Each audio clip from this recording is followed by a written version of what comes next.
Hello. Exercise 3.2 हम कर रहे थे इससे पहले। एक्सरसाइज 3.2 में मैंने आपको प्रश्न नंबर 1, 2, 3 तक करवाया था। मैंने इससे पहले की वीडियो में आपको कुछ इनके बारे में बताया था। हम पार्ट कर रहे थे तीसरा पार्ट, दो चर वाले रैखिक समीकरण युग्म। मैंने आपको समझाया था कि दो चर वाले रैखिक समीकरण युग्म में हम जो है किस प्रकार से उनके हलों को निकालते हैं। यहाँ पर मैं आपको समझाया था इससे पहले के वीडियो में कि रैखिक समीकरण युग्म की तुलना व्यापक समीकरण से करने पर यदि जो है a1/a2 बराबर b1/b2 और बराबर c1/c2 हो, यानी तीनों क्या होते हैं, बराबर होते हैं, तो रैखिक समीकरण युग्म के अपने रूप से अनेक हल होते हैं। और रेखाएं कैसी होती हैं, संपाती होती हैं। संपाती मीन्स एक के ऊपर दूसरी रेखा होती है। यदि a1/a2 बराबर b1/b2 है परंतु c1/c2 बराबर नहीं है तो रैखिक समीकरण युग्म का कोई हल नहीं होता है और रेखाएं कैसी होती हैं, समांतर होती हैं। और तीसरा, a1/a2 बराबर नहीं है b1/b2 के, तो रैखिक समीकरण युग्म का एक अद्वितीय हल होता है, एक वन यूनिक सॉल्यूशन होता है। और रेखाएं कैसी होती हैं, इंटरसेक्टिंग, यानी कि प्रतिच्छेदी रेखाएं होती हैं। तो मैंने आपको कुछ एग्जाम्पल करवाए थे इनमें किस प्रकार के युग्म हैं। जैसे मैंने ये प्रश्न कराया था आपको, इस प्रश्न में जो है इन समीकरणों में a1, b1, c1 और a2, b2, c2 निकाला था। तो हमने क्या था, इसको a1/a2, b1/b2 और c1/c2 क्योंकि तीनों क्या थे, बराबर थे। a1/a2 1/2, b1/b2 भी 1/2 और c1/c2 भी 1/2 था। चूंकि यहाँ पर तीनों बराबर थे तो हमने ये लिखा था, यदि चूंकि a1/a2 बराबर b1/b2 बराबर c1/c2 है तो इस समीकरण के अवन से अनेक हल होंगे और समीकरण रेखाएं कैसे होंगी, संपाती होंगी। तो मैंने आपको कुछ ऐसे एग्जाम्पल करवाए थे। इसके अलावा मैंने आपको जो संगत और असंगत भी कराया था।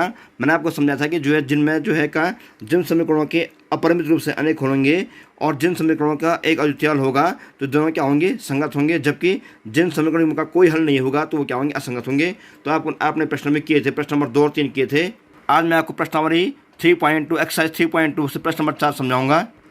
तो प्रश्न नंबर 4 लिखा हुआ है किताब में, निम्न रैखिक समीकरणों के युग्मों में से कौन कौन से युग्म संगत असंगत हैं। आपको छानना है कि इनमें से कौन से युग्म संगत हैं, कौन से युग्म क्या असंगत हैं। यदि संगत हैं तो ग्राफीय विधि से हल कीजिए। यदि संगत हैं, यदि क्या है, संगत है, संगत किसको कहते हैं, एक तो संपाती वाला जिसमें अपने रूप से अनेक हल होते हैं, और एक कौन सा, प्रतिच्छेदी वाला जिसमें क्या होता है, एक अद्वितीय हल होता है। ये दोनों क्या होते हैं, संगत होते हैं। तो आपको संगत तो क्या करना, ग्राफ खींचने हैं। तो हम इनको प्रश्न करेंगे। पहला प्रश्न है कि पहला प्रश्न लिखा हुआ है इसमें समीकरण x + y = 5 and 2x + 2y = 10। तो यहाँ पर लिखा प्रश्न नंबर 4 का पहला एक क्वेश्चन है x + y = 5, दूसरे क्वेश्चन है बुक में लिखा हुआ 2x + 2y = 10।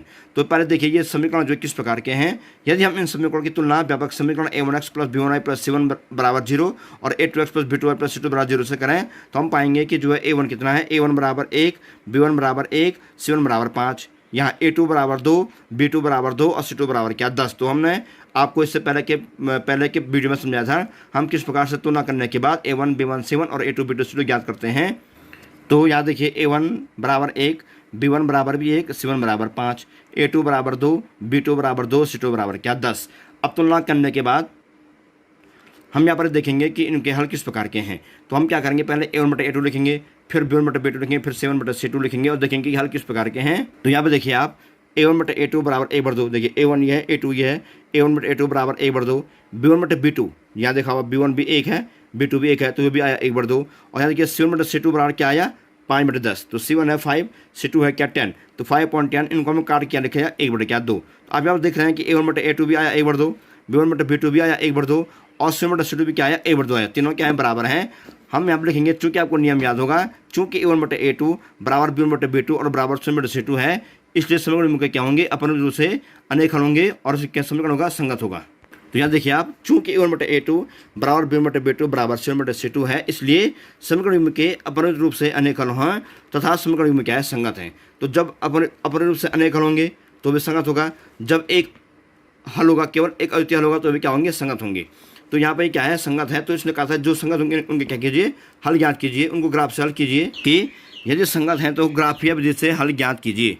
चूँकि प्रश्न नंबर 4 का पहला खंड है, यहाँ पर क्या आ गया है, संगत आ गया है, तो हम इसको क्या करेंगे, ग्राफ से इसको क्या करेंगे, हल करेंगे। तो ग्राफ से हल करने के लिए हम पहले क्या करेंगे, पहले की वीडियो की तरह प्रत्येक समीकरण के, यानी कि पहले समीकरण के और दूसरे समीकरण के हम क्या करेंगे, दो मान निकालेंगे और तब इसको क्या करेंगे, हल करेंगे। तो यहाँ देखिए पहला समीकरण जो है, समीकरण x + y = 5, जो किताब में पहला समीकरण था वो ये था। यदि x = 1, मैंने आपको कहा था कि आप कोई मान रखेंगे, x का मान चाहे रखो 0, 1, 2, 3, 4 कोई मान रखो। यदि हमने रखा कि यदि x बराबर जो है क्या, 1, तो 1 + y = 5, तो x का हमने रख दिया 1, 1 + y, क्योंकि हमने x की वैल्यू 1 रख दी है, 1 + y = 5। या y इक्वल टू 5 माइनस 1, क्योंकि 5 ये है, हम 1 को जब यहाँ लाएंगे तो माइनस हो जाएगा, या y इक्वल टू 5 से 1 गया 4, तो y कितना गया 4, x का मान हमने 1 रखा तो y आया 4, तो हमने यहाँ लिख दिया एक्स वाई बराबर 1 4, क्योंकि x का मान हमने 1 रखा था तो y कितना आया था 4 आया था। हम फिर करेंगे यदि x बराबर 1 हमने एक बार कर दिया, अब एक मान और रखिए, क्योंकि मैंने आपको कहा था कि ग्राफ खींचने के लिए प्रत्येक समीकरण में एक्स वाई के कितने मान, कम से कम दो मान निकालने आवश्यक हैं, तो हमने एक मान निकाल दिया, हम एक मान और निकालेंगे। देखिए दूसरा मान ये है, यदि x बराबर 2 तो 2 + y = 5, हमने x का मान 2 रखा हुआ है, तो यहाँ देखिए समीकरण ये है, x के बराबर 2 रखिए, 2 धन y बराबर 5, 2 धन y बराबर 5, या y बराबर 5 और 2, 5 2 को यहाँ ऋण 2 गया, तो कितना घटा करके 3 आया, तो यहाँ क्या आ गया x y बराबर 2 3, हमने x का मान 2 रखा, y का मान कितना आ गया 3 आ गया। तो इन समीकरणों में जो पहला प्रश्न हमने किया, जो पहला समीकरण हमने किया, तो आप यहाँ देख रहे होंगे कि x का मान क्या गया 1 और 4, एक्स वाई के मान 1 और 4 आए, और 2 और 3 भी आए, तो यहाँ पर आप समझ गए होंगे 1 4 2 6 की क्या हुई वैल्यू हो गई। तो देखिए ये बॉक्स बना दिया मैंने, x y, x की वैल्यू यहाँ से 1, y की वैल्यू 4, x की वैल्यू यहाँ से 2, y की वैल्यू 3, तो 1 4 2 3, तो इसका ये बॉक्स हमने बना दिया। अब ऐसे ही करेंगे हम समीकरण नंबर क्या 2 के लिए भी। अब दूसरा इक्वेशन है, इक्वेशन 2x + 2y = 10, तो हम यहाँ पर हम क्या करेंगे, 2 बार मान निकालेंगे, तो हम इसको शुरू करेंगे यदि x बराबर 0, यदि x का मान हमने क्या रखा 0 रखा, मैंने कहा आप कोई मान रख सकते हैं, यदि x बराबर 0 तो 0 + 2y, तो हमने यहाँ रख दिया x का मान 0 रख दिया, जब हम 2 को गुणा करेंगे 0 से क्या आएगा 0, हमने क्या रखा x का मान रखा 0, तो 2 गुणा गए 0, क्योंकि यहाँ 2x है, 2 × 0, क्योंकि x वैल्यू कितनी है 0 रखी हुई है, तो 2 × 0, 2 × 0 कितना हो जाएगा 0 हो जाएगा, क्योंकि कोई भी संख्या को जब 0 से गुणा करते हैं तो उसका मान कितना 0 ही होता है। तो 0 धन क्या 2y बराबर 10, या 2y बराबर 10, क्योंकि हम 0 में जब 2y जोड़ेंगे तो उसका मान 2y ही रहेगा, 2y = 10, तो उसके बाद देखिए y = 10/2 = 5, यहाँ देखिए 2 और y गुणा हो रहे हैं, गुणा का उल्टा क्या हो गया भाग हो गया, 5 आ गया, एक्स वाई बराबर 0 5, क्योंकि हमने x का मान रखा था 0 प्रश्न में, y कितना आया था 5 आया, तो मान कितना आ गया 0 5। तो इस हम ऐसा एक बार और करेंगे, यदि x बराबर 4, तो अब हमने x का मान कितना रखा 4, मैंने अब मान कुछ भी रखिए, हमने यहाँ रखा x बराबर 4, हमने x का मान 4 रखा, देखो 4 यहाँ रखिए, तो 4 दूनी 8, यहाँ 2 है गुणा गए 4 आ गया, 4 दूनी 8, तो 8 धन 2y बराबर 10, या 2y बराबर 10 × 8, 10 इस 8 को हम यहाँ लाए, इसका आगे प्लस है क्या हो गया माइनस हो गया, तो 10 से 8 घटा के कितना आया 2, और y बराबर 2/2 बराबर क्या 1, 2 कम 2, y आ गया कितना 1 आ गया, एक्स वाई बराबर 4 1, हमने x का मान रखा था 4, y कितना आया 1 आया, तो हम इसको बॉक्स बनाएंगे यहाँ पे। तो देखिए एक्स वाई x 0 5 4 1, यहाँ से 0 5 4 1, तो हमने दोनों समीकरणों के एक समीकरण का मान ये आ रखा है, क्वेश्चन का है 1 4 2 3, ये दूसरे क्वेश्चन का है 0 5 4 1। अब इसके हम ग्राफ बनाएंगे, मैंने आपको पहले भी कहा था ग्राफ का प्रयोग आप करेंगे तो पेंसिल और पटरी से, ध्यान रहे पेंसिल पटरी का प्रयोग करेंगे, पटरी का प्रयोग करना आवश्यक है, क्योंकि बिना पटरी के और बिना पेंसिल के सही नहीं बन पाएगा। तो अब यहाँ पर हमने फिलहाल मैंने रफ ग्राफ बना रखा है, ये एकदम सही ग्राफ तो नहीं है, परंतु फिर भी कुछ ठीक ठाक है। हम क्या करेंगे, इन मानों को इस ग्राफ में दर्शाएंगे और उसके बाद क्या खींचेंगे आगे खींचेंगे। तो पहला वाला जो समीकरण था उसका ग्राफ, उसके लिए क्या था मान 1 4 2 3, तो पहला क्या है 1 4, एक्स का मान 1, वाई का मान कितना है 4। तो आप यहाँ देखिए 1 4 के लिए पहले हम x डालते हैं, और जाने के बाद हम कहाँ से करेंगे, हम स्टार्ट करते हैं हमेशा कहाँ से, मूल बिंदु से, इसको बोलते हैं मूल बिंदु। ये x अक्ष है, ये y अक्ष है, आप जानते हैं क्लास 9 से भी, x डैश y और क्या y डैश, और ये क्या आ गया 0, यानी कि मूल बिंदु।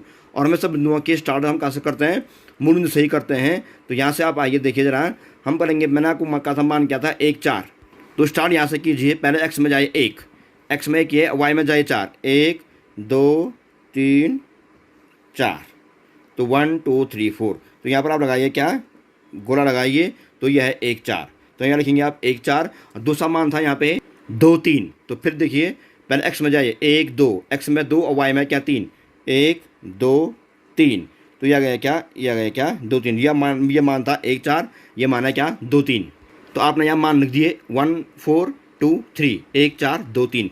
अब आप क्या करेंगे, पेंसिल से इनको मिलाएंगे, पटरी से और पेंसिल से, ध्यान रहे पेंसिल से इन दोनों बिंदुओं को, इस बिंदु को इससे मिलाएंगे और क्या खींचेंगे, रेखा खींचेंगे। तो देखिए ये दोनों बिंदुओं को मिलाकर रेखा मैंने खींच दी है, तो इसे बोलते हैं आलेख। तो ये आलेख किस समीकरण का है, x + y = किसका था ये 5, x + y = 5। अब दूसरा जो समीकरण था उसके बिंदु ये दे रखे हैं 0 5 4 1। तो पहले देखिए x में 0 है और y में कितना है 5 है, तो यहाँ ये x में चाहिए 0 0 मीन्स यहीं पर रहेगा, जब 0 हो तो हम कहीं जाते नहीं हैं, 0 में यहीं पर रहेगा।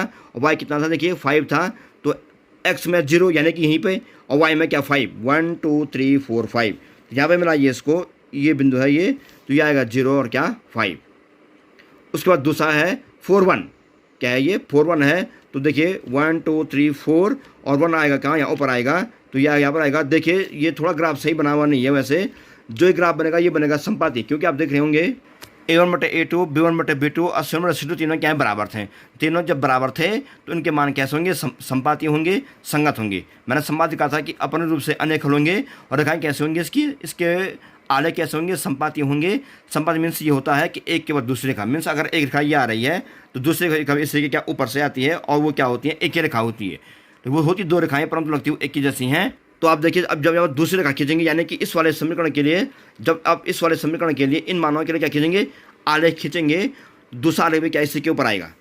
तो यहाँ पर चूंकि थोड़ा सा मिस्टेक है, और क्या ग्राफ सही नहीं है, इसके बीच की दूरी हमेशा सही नहीं हो रही है, समय दूरियाँ सही नहीं, इसलिए थोड़ा गलत बन रखा है। ये जो दूसरी रेखा आएगी वो इसके ऊपर से आएगी, इसी के ऊपर से आएगी वो, तो अब देखना ये उसके ऊपर से आएगी, तो क्या हो जाएंगे, संपाती हो जाएंगे। तो आपने क्या ग्राफ से इसको दर्शा दिया। तो आप इसी प्रकार से प्रश्न नंबर 4 को हल करेंगे। पूरा सा कैसे करेंगे मैं आपको समझा दिया है। एक दो समीकरण x - y = 8, x - y = 16। आप समीकरण लेंगे, इनके दो मान निकालेंगे और ग्राफ खींचेंगे। वैसे प्रश्न नंबर 3 भी है, वैसे प्रश्न नंबर क्या 4 भी है। आप सभी के लिए क्या खींचेंगे, ग्राफ खींचेंगे। पहले देखेंगे कौन सा युग्म संगत है, कौन सा संगत है, और जो असंगत होगा उसको आप ग्राफ मत बनाइए, लेकिन जो संगत होंगे उनके ग्राफ बना करके फिर को हम ग्राफ बनाएंगे। अब यहाँ पे क्वेश्चन नंबर 5 है, मैं इसको समझा रहा हूँ, आप ग्राफ खुद बनाएंगे। इसके लिए एक आयताकार भाग जिसकी लंबाई चौड़ाई से 4 मीटर अधिक है, एक आयताकार भाग जिसकी लंबाई चौड़ाई से 4 मीटर अधिक है का अर्धपरिमाप 36 मीटर है। बाकी विमाएँ ज्ञात कीजिए। तो बाकी विमाएँ मीन्स लंबाई या चौड़ाई। मैंने आपको समझाया था, इन प्रश्नों में हम क्या करते हैं, जो हमको दो अज्ञात चीज़ें निकालनी है, उनमें से एक को x मानते हैं, दूसरे को y मानते हैं। हमें यहाँ पर क्या निकालना है, बाकी लंबाई निकालनी है और बाकी चौड़ाई निकालनी है। तो हम क्या मानेंगे, माना बाकी लंबाई x मीटर और चौड़ाई कितनी है, y मीटर है। तो मैंने आपको पहले समझाया था एक दिन, इससे पहले की पहले वीडियो में, हम इनमें क्या करते हैं, दो अज्ञात राशियों में से एक अज्ञात राशि को x मानते हैं, दूसरे को क्या मानते हैं, y मानते हैं। जैसे मैंने आपको समझा था, माना हमको निकालना है राम और श्याम क्या ज्ञात कीजिए।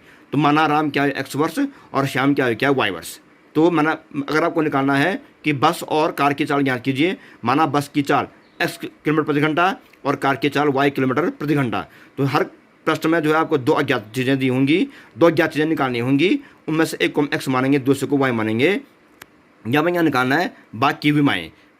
विमाएँ बोलते हैं किसको, लंबाई और चौड़ाई को। हमें यहाँ क्या निकालनी है, बाग में बगीचे की लंबाई चौड़ाई निकालनी है। तो माना बाकी लंबाई x मीटर, चौड़ाई क्या हो जाएगी, y मीटर हो जाएगी, क्योंकि यहाँ पर किसका है, लंबाई चौड़ाई का ही जिक्र हो रखा है। तो क्वेश्चन नंबर 5 मैंने लिखा हुआ है, माना बाग की लंबाई बराबर x मीटर और बाग की चौड़ाई बराबर क्या, y मीटर। प्रश्न नंबर 5 आप किताब में देखिए, किताब में क्या लिखा हुआ है, किताब को ध्यान से देख करके उस प्रश्न को समझिए।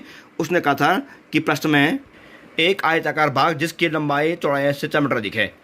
शर्त यह है, बाग की लंबाई चौड़ाई से 4 मीटर क्या अधिक है, बाग की लंबाई बाग की चौड़ाई से 4 मीटर क्या अधिक है।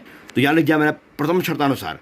इसकी जो पहले शर्त है वो क्या है, प्रथम शर्तानुसार क्या, बाग की लंबाई चौड़ाई से 4 मीटर अधिक है। लंबाई कितनी है इसकी x, चौड़ाई कितनी है इसकी y। लंबाई है x, चौड़ाई है y, तो लंबाई चौड़ाई से 4 मीटर अधिक है। लंबाई बराबर चौड़ाई धन 4, क्योंकि लंबाई चौड़ाई से 4 मीटर अधिक है, तो लंबाई बराबर चौड़ाई धन 4। अगर कहेगा लंबाई चौड़ाई से 4 मीटर कम है, तो x बराबर y ऋण 4, क्योंकि अधिक के लिए 4 से अधिक के लिए हम प्लस करते हैं, कम के लिए हम माइनस करते हैं, और गुना के लिए हम क्या करते हैं, गुणा करते हैं। तो शर्त यह है कि बाग की लंबाई चौड़ाई से 4 मीटर अधिक है। तो लंबाई ये है, चौड़ाई है। हम प्रश्न में क्या करते हैं, बराबर के एक तरफ रखेंगे x को, एक तरफ रखेंगे क्या y को, क्योंकि x लंबाई है और y क्या चौड़ाई है। तो इसने प्रश्न ये कहा है कि लंबाई चौड़ाई से 4 मीटर अधिक है, तो लंबाई बराबर चौड़ाई धन 4। लंबाई चौड़ाई से 4 मीटर अधिक, इसको फिर समझिए, लंबाई चौड़ाई से 4 मीटर अधिक है, तो लंबाई बराबर चौड़ाई धन 4, अधिक है धन 4।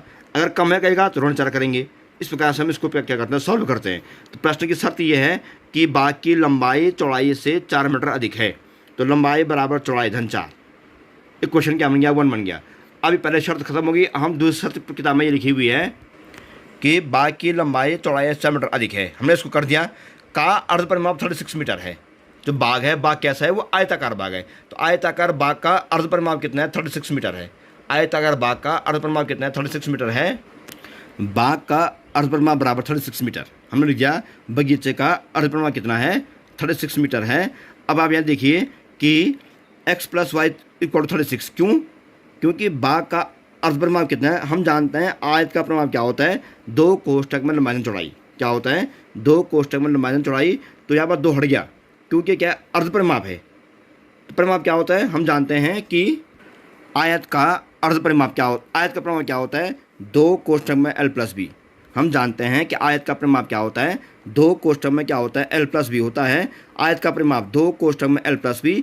आयत का अर्ध परिमाप, तो अर्ध के लिए क्या करेंगे, परिमाप में 2 से भाग करेंगे क्योंकि अर्ध परिमाप है, उसको हम आधा करेंगे। तो 2 कोष्ठक में l + b बटे 2, क्योंकि ये परिमाप है, ये अर्ध परिमाप है। परिमाप का आधा क्या होता है, अर्ध परिमाप। और अर्ध परिमाप के हम क्या करेंगे, 2 से भाग करेंगे। 2 तो क्या हो जाएंगे, कट जाएंगे, खाली क्या बचेगा, l + b। तो बाग का परिमाप क्या है, 2 कोष्ठक में l + b, और बाग का अर्ध परिमाप क्या है, l + b। बाग का परिमाप 2 कोष्ठक में l + b, और बाग का अर्ध परिमाप l + b। तो वैसे यहाँ पर भी कर रखा हमने, बाग का अर्ध परिमाप क्या, l + b, लंबाई धन चौड़ाई। अच्छा कि प्रश्न में लंबाई को हमने x माना हुआ है, चौड़ाई को y माना हुआ है, तो यहाँ पर l + b नहीं आएगा, यहाँ क्या आएगा, x + y आएगा। तो x + y = 36, क्योंकि कितना इसका अर्ध परिमाप 36 मीटर है। ये क्वेश्चन क्या बन गया, 2 बन गया। तो यार क्वेश्चन क्या बन गया, ये 2। इक्वेशन 1 ये है, इक्वेशन क्या 2 ये है। अब ग्राफ बनाएंगे इनके लिए। समीकरण 1 है, चाहे तो आप इसको ऐसे लिखिए कि समीकरण 1 को x - y = 4, इसको लिखिए इक्वेशन 1। कैसे, x यहीं पर है, y को हम यहाँ से यहाँ लाएंगे, तो x - y = 4। तो पहला इक्वेशन हो गया x - y = 4, और दूसरा क्वेश्चन हो गया x + y = 36। तो इक्वेशन 1 ये है, इक्वेशन 2 ये है। इनके लिए आप 2 मान निकालिए और ग्राफ बनाइए। जब इसका ग्राफ कटेगा वो इसके क्या होंगे, परिमाप, जो इसका आंसर हो जाएगा। तो आपको आज क्या करना है, क्वेश्चन नंबर 4 करना है मात्र। आज फिर क्वेश्चन नंबर 4 करेंगे पूरा ग्राफ सहित, और अगले दिन उसको मुझे चेक करवाएंगे। अगले दिन हम आपको बहुत इंपॉर्टेंट टॉपिक पर मिलेंगे। तब तक के लिए